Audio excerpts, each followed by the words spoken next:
Bonjour, pour ce journal, nous sommes au siège de IEL, Initiative et Énergie Locale, une entreprise basée à Saint-Brieuc qui, avec 5 autres acteurs de la filière solaire du Grand Ouest, vient de créer le collectif Sol-Ouest, visant la sauvegarde de la filière photovoltaïque.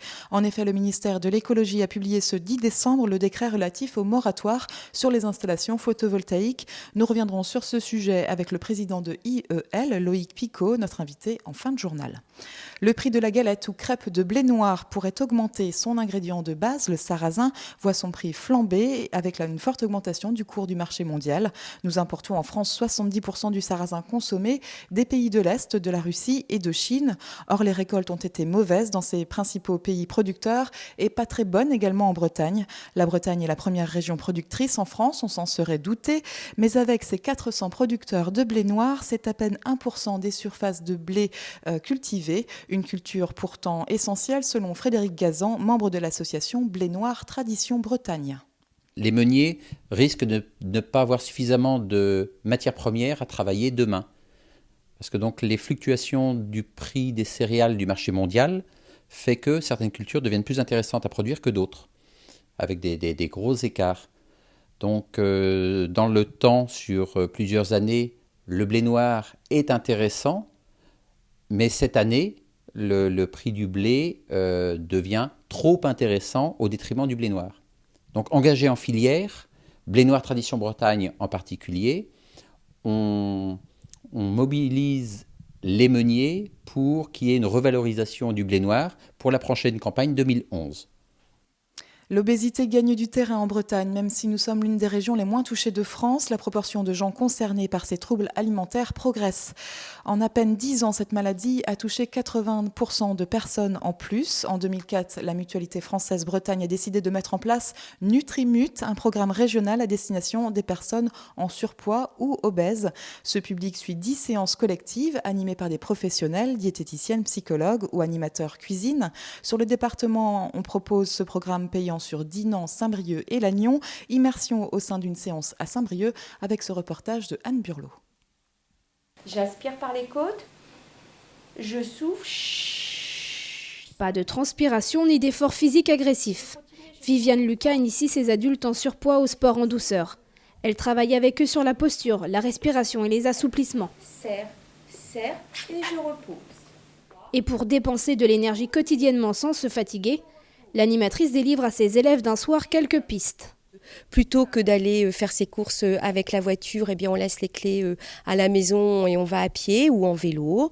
On laisse les ascenseurs et on monte les escaliers à pied. Elisabeth, Yvette et les autres suivent depuis un mois un programme d'accompagnement pluridisciplinaire, baptisé Nutrimut.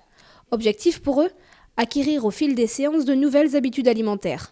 L'objectif de ce programme est bien pour nous un objectif de santé, même si les personnes s'inscrivent pour un objectif de perte de poids.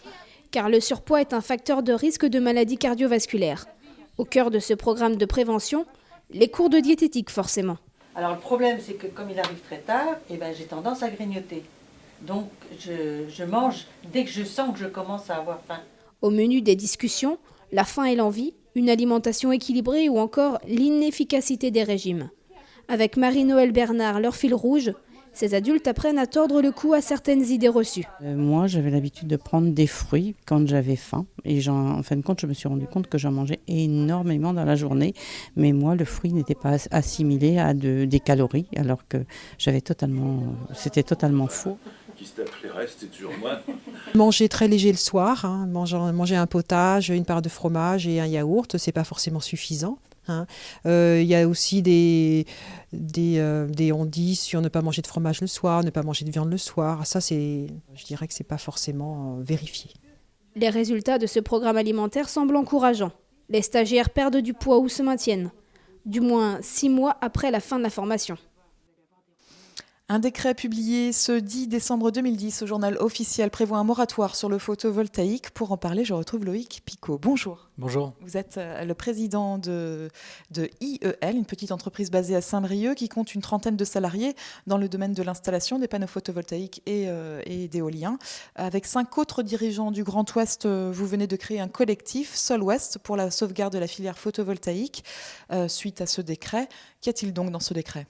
Alors dans ce décret qu'on vient d'apprendre, le gouvernement instaure un moratoire, donc se donne un délai de réflexion pour instaurer un nouveau cadre réglementaire pour la filière solaire et suspend toute nouvelle demande de raccordement au réseau ERDF pour les projets solaires en cours et futurs.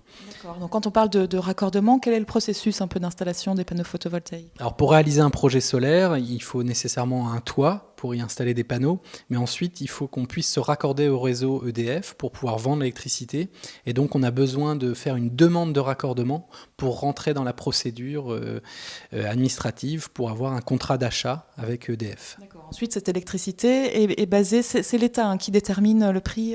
Voilà, l'État fixe des tarifs d'achat de l'électricité solaire, comme pour l'éolien ou comme pour la biomasse.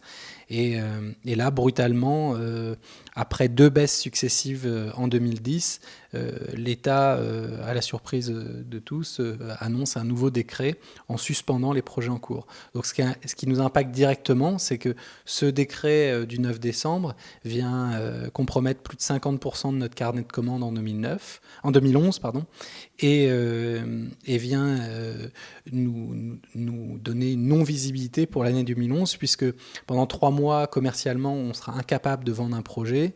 Et comme on est sur des projets longs, il faut au moins 6 mois avant d'installer un projet solaire. Commercialement, l'année 2011 va être très difficile. C'est surprenant, non ? Est-ce que ça fait, ça va à l'encontre de la politique énergétique vers la politique de développement durable ? Oui, voilà, il y avait un cadre existé pour la filière solaire avec des objectifs annoncés lors du Grenelle de l'environnement, donc des objectifs qui étaient ambitieux, renouvelés par les annonces de M. Sarkozy en 2009, de créer une filière française photovoltaïque. Et là, effectivement, après trois événements importants en 2010 pour la filière, on s'interroge sur la réelle volonté de développer le solaire en France et le sort qui est réservé aux PME qui travaillent sur cette filière. D'accord. Les objectifs, quels sont-ils en termes de photovoltaïque ? Les objectifs sont de 5400 mégawatts installés en 2020. On a atteint près de 700 mégawatts fin 2010. Donc c'est sûr qu'on est un peu en avance sur les objectifs annuels, mais voilà, on va pas se plaindre de développer plus massivement les énergies renouvelables en France pour venir compléter le bouquet énergétique et pas concurrencer l'énergie nucléaire. Qu'est-ce que vous allez pouvoir faire aujourd'hui face à ce qui est annoncé ? Donc aujourd'hui, c'est sûr qu'on va devoir revoir notre plan de charge 2011. On va devoir se poser des questions pour réorganiser les équipes par rapport à un nouveau plan de charge. Et puis surtout, on attend une vraie concertation du gouvernement avec les professionnels de la filière pour travailler ensemble à un nouveau cadre réglementaire et surtout nous donner de la visibilité. Nous, on attend de la visibilité. Et donc, actuellement, on attend plutôt une issue favorable de ce moratoire. D'accord, très bien. Merci, Loïc Picot. Merci. Voilà, c'est la fin de ce journal. Rendez-vous demain pour d'autres infos sur Armor TV. À demain.